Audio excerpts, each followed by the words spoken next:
Last time हमने physical properties discuss करी थी हैलोजन की। आज हम डिस्कस करेंगे केमिकल प्रॉपर्टीज़। सबसे पहले आता है इसमें ऑक्सीडेशन स्टेट। तो जो कॉमन ऑक्सीडेशन स्टेट है हैलोजन की वो है -1, क्योंकि आप सभी को पता है कि जो हैलोजन है उनके आउटर मोस्ट शेल में 7 इलेक्ट्रॉन्स प्रेजेंट होते हैं and they need only 1 electron to complete their octet.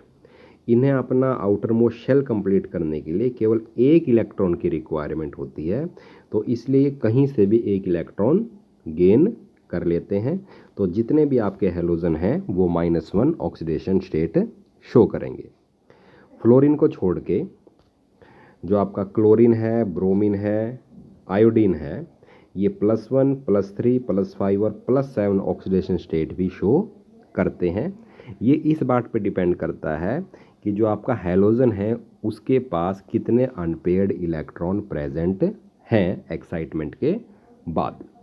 Fluorine केवल -1 ही शो करता है क्योंकि इसके पास वैकेंट d ऑर्बिटल प्रेजेंट नहीं होते। ठीक है, वैकेंट d ऑर्बिटल प्रेजेंट ना होने के कारण ये अपने अनपेयर्ड इलेक्ट्रॉनों की संख्या नहीं बढ़ा सकता।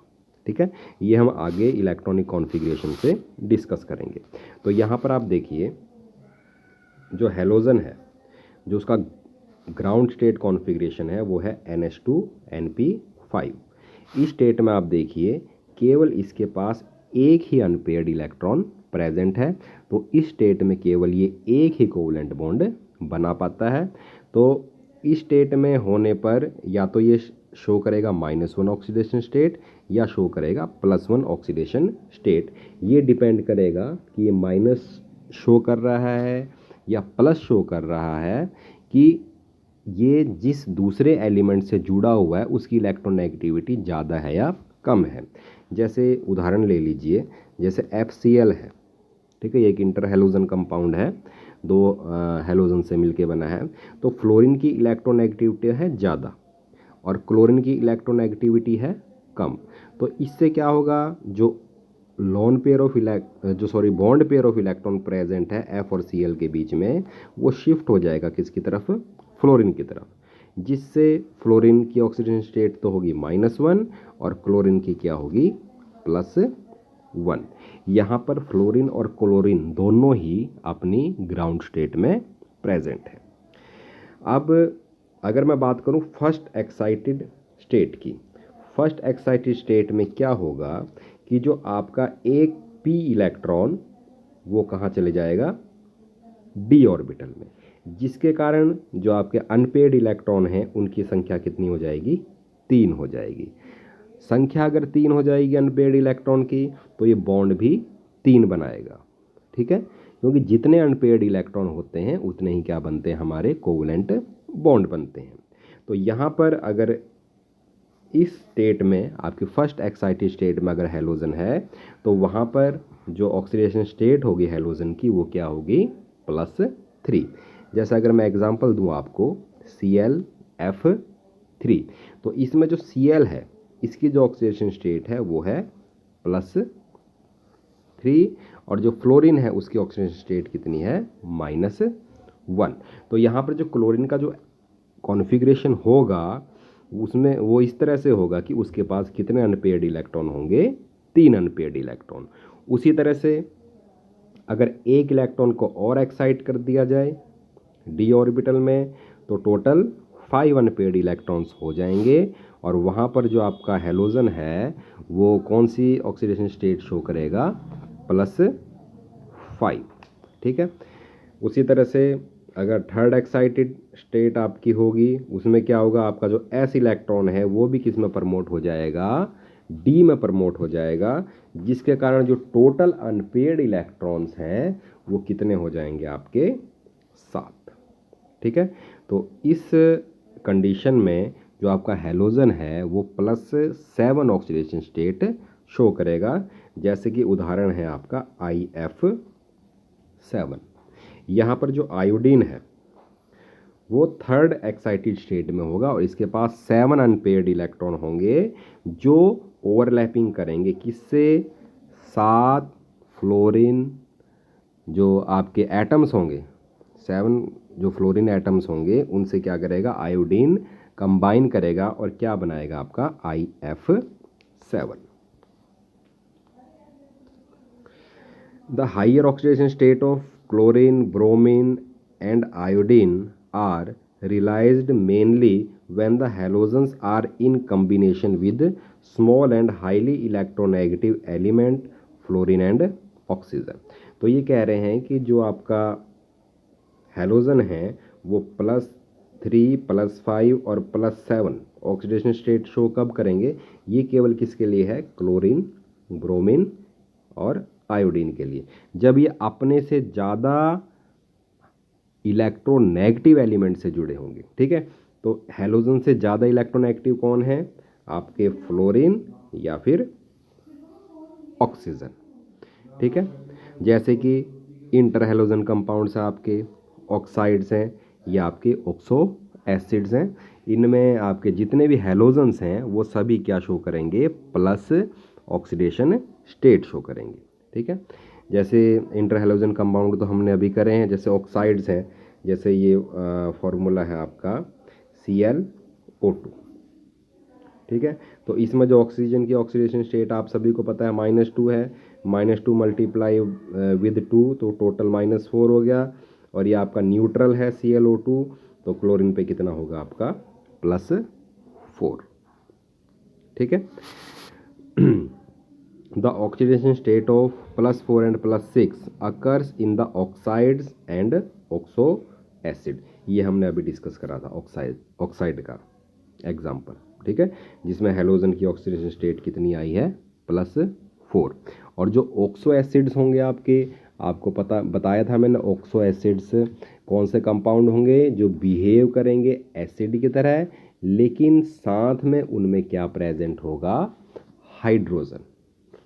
ठीक है, हाइड्रोजन के साथ ऑक्सीजन भी प्रेजेंट होगा। ठीक है, तो ये बात आपने ध्यान रखनी है। The fluorine atom has no D orbitals in its valence shell, therefore it cannot expand its octet, being the most electronegative it exhibit only -1 oxidation state। ये मैं पहले डिस्कस कर चुका हूँ। फ्लोरीन -1 ऑक्सीडेशन स्टेट ही क्यों शो करता है, क्योंकि इसके पास वैकेंट डी ऑर्बिटल प्रेजेंट नहीं होते, जिसके कारण ये अपने इलेक्ट्रॉन्स को एक्साइट नहीं कर सकता। ठीक है, तो इसके पास केवल एक ही अनपेयर्ड इलेक्ट्रॉन रहता है, और जिसके कारण ये केवल एक ही बॉन्ड बना पाता है, और कौन सी स्टेट शो करेगा, केवल -1। उसके बाद आता है आपका all the halogens are highly reactive. बहुत ज़्यादा रिएक्टिव हैं, क्योंकि ये केवल एक ही इलेक्ट्रॉन चाहते हैं क्या करने के लिए, अपना आउटर मोस्ट शेल कंप्लीट करने के लिए। ठीक है, तो ये बहुत ज़्यादा रिएक्टिव हैं। They react with metals and non metals to form halides. ये मेटल और नॉन मेटल्स दोनों से ही रिएक्ट करते हैं। जैसे सोडियम है आपका मेटल है तो सोडियम क्लोराइड बन गया, फास्फोरस आपका नॉन मेटल है, फास्फोरस ट्राइक्लोराइड बन गया, फास्फोरस पेंटाक्लोराइड बन गया। तो कहने का मतलब ये मेटल और नॉन मेटल दोनों से रिएक्ट करते हैं, और जो रिएक्टिविटी है वो डाउन द ग्रुप क्या होती है, डिक्रीज होती रहती है। ठीक है, ये डिपेंड करता है इनके रिडक्शन पोटेंशियल पर। जितने भी आपके हैलोजन्स हैं सभी आपके ऑक्सीडाइजिंग एजेंट हैं। ठीक है, ये अभी हम डिस्कस करेंगे आगे। तो the ready acceptance of an electron is the reason for the strong oxidizing nature of halogen। तो ऑक्सीडाइजिंग एजेंट क्या होगा, जो किस में हेल्प करेगा, ऑक्सीडेशन में। ऑक्सीडेशन क्या होता है आपका, लूज ऑफ इलेक्ट्रॉन। मान लीजिए ये हैलोजन है X, ठीक है, एक दूसरा एलिमेंट है, ठीक है, मान लीजिए वो है आपका A। ठीक है, तो ये ऑक्सीडाइजिंग एजेंट है, इसको तो एक इलेक्ट्रॉन चाहिए हैलोजन को, तो हैलोजन को अगर एक इलेक्ट्रॉन चाहिए तो वो किससे लेगा, A से। ठीक है, तो A की क्या हो जाएगी, ऑक्सीडेशन। किसने हेल्प करी, X ने, तो X क्या हुआ मेरा, एक ऑक्सीडाइजिंग एजेंट। तो सभी हैलोजन्स ऑक्सीडाइजिंग एजेंट की तरह क्यों काम करते हैं, क्योंकि ये क्या कर सकते हैं, इलेक्ट्रॉन को एक्सेप्ट कर सकते हैं। तो जो फ्लोरीन है फ्लोरीन सबसे स्ट्रॉन्ग ऑक्सीडाइजिंग एजेंट है। पीरियोडिक टेबल में जितने भी एलिमेंट हैं उन सब में जो फ्लोरीन है it is strongest oxidising halogen and it oxidised other halides ion in solution और even in the solid phase. तो ये दूसरे जो हैलोजन्स हैं उनकी भी क्या कर देता है, ऑक्सीडेशन कर देता है। ठीक है, यहाँ पर एक पहला एग्जांपल देखिए, यहाँ पर दे रखा है F2 फ्लोरीन प्लस X2, ये हैलाइड है। ठीक है, ये क्लोराइड हो सकता है, ब्रोमाइड हो सकता है और आयोडाइड हो सकता है। तो F2 तो कन्वर्ट हो जाएगा 2F नेगेटिव में और X नेगेटिव आपका ऑक्सीडाइज्ड हो जाएगा किस में, X2 में। तो यहाँ पर देखिए जो फ्लोरीन है, यहाँ पर फ्लोरीन की ऑक्सीडेशन स्टेट है 0 और 2F नेगेटिव में कितनी है, -1। तो डिक्रीज इन ऑक्सीडेशन नंबर हो रहा है। तो डिक्रीज इन ऑक्सीडेशन नंबर क्या होता है, रिडक्शन। ठीक है, तो फ्लोरीन की रिडक्शन हो रही है तो ऑक्सीडेशन किसकी हो रही है, देखिए जो आपका हैलोजन है इसकी है -1 और X2 में X की कितनी है, 0। तो इंक्रीज इन ऑक्सीडेशन नंबर हो रहा है। इंक्रीज इन ऑक्सीडेशन नंबर का मतलब इसकी क्या हो रही है, ऑक्सीडेशन। तो X नेगेटिव की ऑक्सीडेशन कैसे हुई, X नेगेटिव की ऑक्सीडेशन कैसे हुई, जब फ्लोरीन ने क्या करा, इनसे इलेक्ट्रॉन एक्सेप्ट करा। ठीक है, तो जो फ्लोरीन है अगर वो हैलाइड से रिएक्ट करते हैं तो फ्लोरीन खुद तो फ्लोराइड आयन में कन्वर्ट हो जाएगा और जो आपका हैलाइड आयन है उसको किस में कन्वर्ट कर देगा, हैलोजन में। ठीक है, X2 में। जैसे यहाँ पर आप एग्जाम्पल अगर मैं दूँ, F2 प्लस 2Cl नेगेटिव। ठीक है, तो ये आ जाएगा आपका 2F नेगेटिव और प्लस क्या बन जाएगा, Cl2। तो जब आप ऊपर से नीचे की तरफ जाओगे पीरियोडिक टेबल में हैलोजन में, तो जो ऑक्सीडाइजिंग करैक्टर है वो डिक्रीज होता जाएगा। ठीक है, क्लोरीन किसको ऑक्सीडाइज कर पाता है, सॉरी, जो क्लोरीन है वो किसको ऑक्सीडाइज करेगा, ब्रोमीन और आयोडीन को। ठीक है, और जो ब्रोमीन है वो केवल आई नेगेटिव आयोडाइड आयन को ही ऑक्सीडाइज्ड कर सकता है। ठीक है, तो ये चीज़ आपने ध्यान रखनी है, जिसकी ज़्यादा ऑक्सीडाइजिंग करैक्टर है जिसका, वो दूसरे हैलाइड आयन को क्या कर सकता है, ऑक्सीडाइज कर सकता है। तो जो F फ्लोरीन है वो ऑक्सीडाइज कर सकता है किसको, क्लोरीन, ब्रोमीन और आयोडीन को। जो क्लोरीन है वो ऑक्सीडाइज कर सकता है किसको, ब्रोमीन और आयोडीन को। और जो ब्रोमीन है वो ऑक्सीडाइज कर सकता है केवल आयोडीन को। ठीक है, आयोडाइड को। तो the decreasing oxidizing ability of halogen in aqueous solution down the group is evident from their standard electrode potential.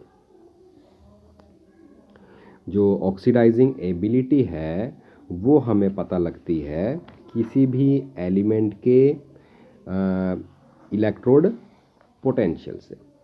ठीक है, तो जो आपका फ्लोरीन है, फ्लोरीन की जो ऑक्सीडाइज करने की टेंडेंसी है वो सबसे ज़्यादा है। ठीक है, तो जो फ्लोरीन की जो वैल्यू, अगर मैं इलेक्ट्रोड पोटेंशियल की बात करूं, फ्लोरीन की जो रिडक्शन पोटेंशियल की बात कर रहा हूं मैं, वो है 2.87 वोल्ट प्लस वैल्यू। जितनी ज़्यादा प्लस वैल्यू होती है उतना ही स्ट्रॉन्ग क्या होता है, वो ऑक्सीडाइजिंग एजेंट होता है। ठीक है, अगर मैं क्लोरीन की बात करूं तो क्लोरीन का जो रिडक्शन पोटेंशियल है वो है प्लस 1.36 वोल्ट।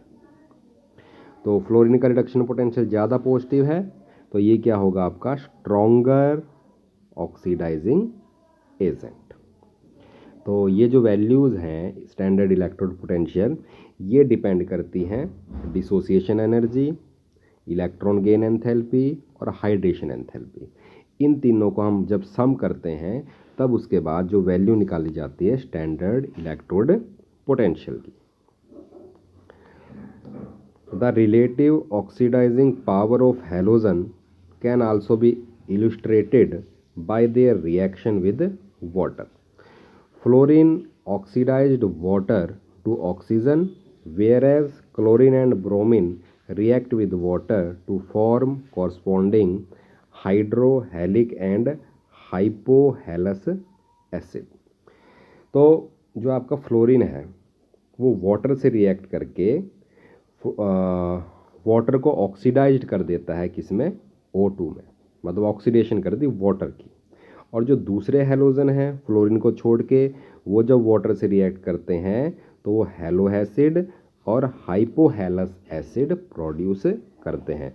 जो आपका HOX है ये फॉर्मूला है हाइपोहेलस एसिड का, इसको भी हम आगे डिस्कस करेंगे। The reaction of iodine with water is non spontaneous. ठीक है, और जो दूसरी रिएक्शंस हैं, ये ऊपर वाली दो रिएक्शन ये स्पॉन्टेनियस हैं, ये अपने आप होती हैं, लेकिन जो ये लास्ट रिएक्शन है ये है non spontaneous. In fact iodide ion can be oxidized by oxygen in the acidic medium. जो आयोडाइड आयन है इसकी ऑक्सीडेशन हो सकती है with the help of oxygen, लेकिन वो कौन से मीडियम में होगी, एसिडिक मीडियम में। यहाँ पर जो आयोडाइड आयन है वो किस में ऑक्सीडाइज हो जाएगा, I2 में। अब इसके बाद आता है आपका anomalous behaviour of fluorine. Fluorine anomalous behaviour क्यों शो करता है, तो इसका जो रीजन है वो सिंपल ही है, वो आपको बता दिया है मैंने पहले, वैसे डिस्कस कर लिया है। Like other elements of P block present in second period of periodic table, fluorine is anomalous। मतलब कुछ इसकी प्रॉपर्टीज़ ऐसी हैं जो दूसरे एलिमेंट शो नहीं करते। तो जो फ्लोरीन है उसकी आयनाइजेशन एंथैल्पी बहुत ज़्यादा है, इलेक्ट्रोनेगेटिविटी भी बहुत ज़्यादा है, जो इलेक्ट्रोड पोटेंशियल है वो मोस्ट पॉजिटिव है। ठीक है, इन प्रॉपर्टीज़ के कारण जो हैलोजन है, जो फ्लोरीन है आपका, उसकी जो प्रॉपर्टी है वो दूसरे हैलोजन से कैसी है, डिफरेंट है। Also ionic and covalent radii, बहुत छोटा इसका साइज़ है फ्लोरीन का। Melting point and boiling point ये भी बहुत कम है, गैस के रूप में एग्जिस्ट करते हैं क्योंकि इसमें वन डाल फोर्सेस बहुत कम है। एंथैल्पी ऑफ बॉन्ड डिसोसिएशन ये भी ज़्यादा नहीं है, क्योंकि लॉन पेयर जो फ्लोरीन के ऊपर प्रेजेंट होते हैं उनमें आपस में रिपल्शन होती है, जिसके कारण बॉन्ड लेंथ क्या हो जाती है, बढ़ जाती है। The anomalous behaviour of fluorine is due to its small size, high electronegativity, low FF bond dissociation energy and non availability of d orbital in valence shell. तो ये कारण है जिसके कारण जो फ्लोरीन है वो एनोमलस बिहेवियर शो करता है। क्या कारण है, small size, high electronegativity and low fluorine bond dissociation enthalpy and non availability of d orbital, जिसके कारण ये अपना जो वैलेंसी है उसको बढ़ा नहीं पाते। Most of the reaction of fluorine are exothermic. ठीक है, इनमें एनर्जी क्या होती है, रिलीज होती है due to small and strong bond form by it with the other element. क्योंकि जो ये बॉन्ड बनाता है फ्लोरीन दूसरे एलिमेंट के साथ वो बहुत स्ट्रॉन्ग होता है। अब जब वो बॉन्ड टूटता है तो हाई अमाउंट ऑफ एनर्जी भी क्या होती है, रिलीज होती है। It form only one oxo acids while the other halogen forms a number of oxo acid. तो जो फ्लोरीन है केवल एक ही आपका ऑक्सो एसिड बनाता है, और वो कौन सा आपका HOF। दूसरे ऑक्सो एसिड नहीं बन पाते क्योंकि इतनी ज़्यादा अमाउंट ऑफ एनर्जी निकलती है दूसरे आपके ऑक्सो एसिड की प्रिपरेशन में कि उसको कंट्रोल करना उस रिएक्शन को क्या हो जाता है, बहुत मुश्किल हो जाता है। जो हाइड्रोजन फ्लोराइड है वो एक लिक्विड है, ठीक है, due to strong hydrogen bonding. ठीक है, हाइड्रोजन फ्लोराइड HF,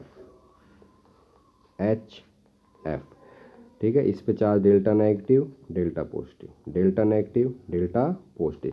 तो फ्लोरीन और हाइड्रोजन के बीच में क्या बनता है, एक स्ट्रॉन्ग हाइड्रोजन बॉन्ड बनता है। ठीक है, जिसके कारण ये किस फॉर्म में एग्जिस्ट करता है, HF लिक्विड की फॉर्म में। तो अगर ये क्वेश्चन आ जाए कि HF लिक्विड क्यों है, तो it is due to presence of hydrogen bonding. Hydrogen bond is formed in HF due to small size and high electronegativity of fluorine.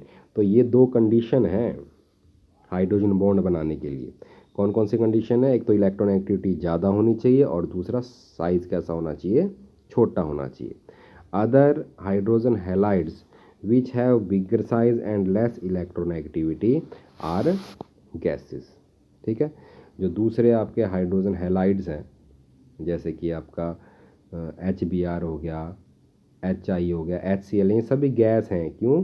क्योंकि इनका एक तो साइज़ बड़ा है, ठीक है, और इलेक्ट्रोनेगेटिविटी इनकी कम है, जिसके कारण ये हाइड्रोजन बॉन्ड नहीं बना पाते। ठीक है, नेक्स्ट टाइम हम डिस्कस करेंगे जो हैलोजन्स हैं वो हाइड्रोजन से कैसे रिएक्ट करते हैं। बहुत ही इम्पोर्टेंट टॉपिक है, आप उसको ज़रूर करें।